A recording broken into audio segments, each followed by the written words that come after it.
here with Gabe, Lando, and we're actually on location. Kind of let the general public tell us where we're at. Where we at? Where are we at? Brewing Company. Actually, we're going to be promoting one of their beers that they're actually going to be serving at this year's Strong Beer Festival, which takes place during Arizona Beer Week. Arizona Beer Week, if you don't know, is from February 12th to 21st, so it's actually a little bit longer than a week. But who's counting? More beer, more days. More days to drink. That's all I need. I'm not complaining about it, right? This is a great time of year here in Arizona. If you get out, there's a lot of breweries doing their own thing. Yeah, so, all over the state. They're celebrating they're doing their own little promotions for their own brewery and their foods and so forth. So, great time of year. Yeah, you know, it's an opportunity, like Lando and I always say, you know, get out, support your local breweries, support your local bars, your local restaurants, and Arizona Beer Week is a week just for that. You know, if you've never tried that brewery, you've never tried that bar that you pass by all the time on your way from work, Arizona Beer Week is finally the opportunity to say, you know what, I'm going to get out there, I'm going to go try it. As we always say, the next beer you drink might be your favorite. So get out there, no more excuses, get out there and just try it. Yeah, of course. So, like I mentioned before, we're going to actually promote one of the beers that they'll be serving at the Arizona Strong Beer Festival, which is going to be on February 14th. So make sure you stop by the freaking Brewing tent and try out their beers. Floyd and the gang was very kind enough to let us come in here and crash the pad. We've done this once before here. So we're going to get into their Big Red Imperial Red IPA. Or excuse me, it's just a red ale, excuse me. ABV is at 8.5 and the IBU is at 54. Gabe's going to talk about the grain bill just a little bit. The grain bill's got a lot going on to it, I'll tell you that right now. We're going to start off, they actually use 6 different types of grain and barley. We got Silveris Otter, we got Munich 10, Crystal 45, Abbey malt, some roasted barley, and some Caramuel. So a lot of, you know, very large grain bill. A lot of the grains that they're using are intended to be more of an amber color, and some of them are more like a burnt sugar, darker red color.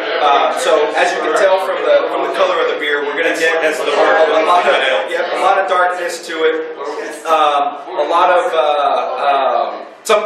some sweetness to it too, some caramel taste to it too with some of the crystal malt, but definitely a lot of malt flavor, a lot of dark colors, and then for hops, not too crazy variety, but definitely some really good hops, Centennial hops, and then some Simcoe. So Centennial is going to be citrusy, some floralness, and Simcoe is just going to be, I would say, a Jose Canseco of Centennial, just a little bit beefed up, a little bit bigger, but Simcoe is definitely going to be a lot stronger of a hop. So when it's all said and done, what you're going to get, more than likely, I've never had this beer before, but I'm thinking a lot of malt flavor, a lot of maybe a raisiny flavor, burnt flavor, but the hop variety that they're using will clean it up a little bit and add a little bit of a slight hop bitterness to it, which I'm excited about. 55 or 54 IBU. Still probably takes a little something. At an 8.5 ABV. There you go. That sounds like a 1-2. There you go. Well, we're going to give it a go.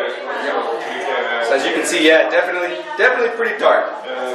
Hence, it's going to be in the strong. I love the sweet smell. Yep. You know, it smells awesome. Definitely smell the malt. The sweetness from the malt is predominant. It is. I smell a little bit of that burnt sugar.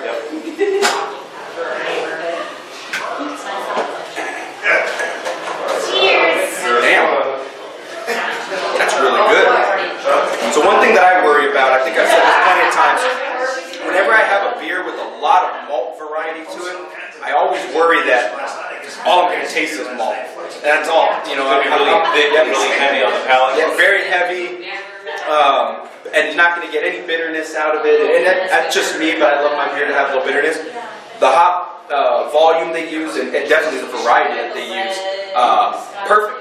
perfectly balanced it out. Yeah, because I'm not a big malt guy, but if it's done well, yes. If it's done well and they balance it on the backside with the hops, to me it's a win-win. Yeah, it's a great beer. For me, a lot of the reds that I've tried, they're very malty, very, what's the word I want to use? I mean, I'll be like plain, I guess. And I don't know if it's the variety that they use or what, but you definitely get a mouthful of the malt flavor, and then mixed in with some of the bitterness that they picked out with their hops.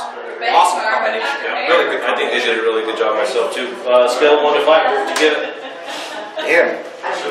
Definitely one of the best reds I've had. Definitely best. You know what? Hell, I'll give it. I'm gonna give it 4.5. I'm gonna give it a very strong 4.5. Again, like I said, I'm not a red ale guy in any way, shape, or form, but that's good. They got a really good mix going on. I enjoy it myself too. Actually, I'm gonna give it a notch up. I'm gonna go 4 3 4. Okay. I really like this beer. I like the sweetness from the malt, but it is well rounded. The bitterness comes to it at the very end, and it's very clean and it is light. To me, it's got a light flavor to it. It's not very robust. Yeah. It's not short of flavor by any means at all. So the big question is, would you tap this beer? I'd tap the shit out of it. I'd tap the shit out of it. Really good beer. Again, you know, you get a very strong flavor, but it's not crazy bitterness. You're not gonna get anybody making a bitter beer face or anything like that. Not. So no. If anything, for me, I'm just gonna keep drinking it. I think that answered my next question, but I'm not gonna mess up our routine. Well, Would you tap it? I tap the shit out of this beer, definitely. Yeah. What about, let's get some opinions. Hey guys, would you guys tap this beer? Tap it! There you have it, man. A couple people like it. Well, yeah. I think they like it. Safe to say that they like it. Great job, freaking brewing company out here in Peoria off of 91st Ave and the 101. If you guys haven't made it out here, East Siders, stop being snobs. Get your asses out here to the West Side. Enjoy some good West Side beer. They're putting it down. Remember, Arizona Beer Week from February 12th to 21st. Strong Beer Festival on February 14th. Thanks for having us back out here. Appreciate it. Cheers, guys. Cheers. Cheers. Cheers.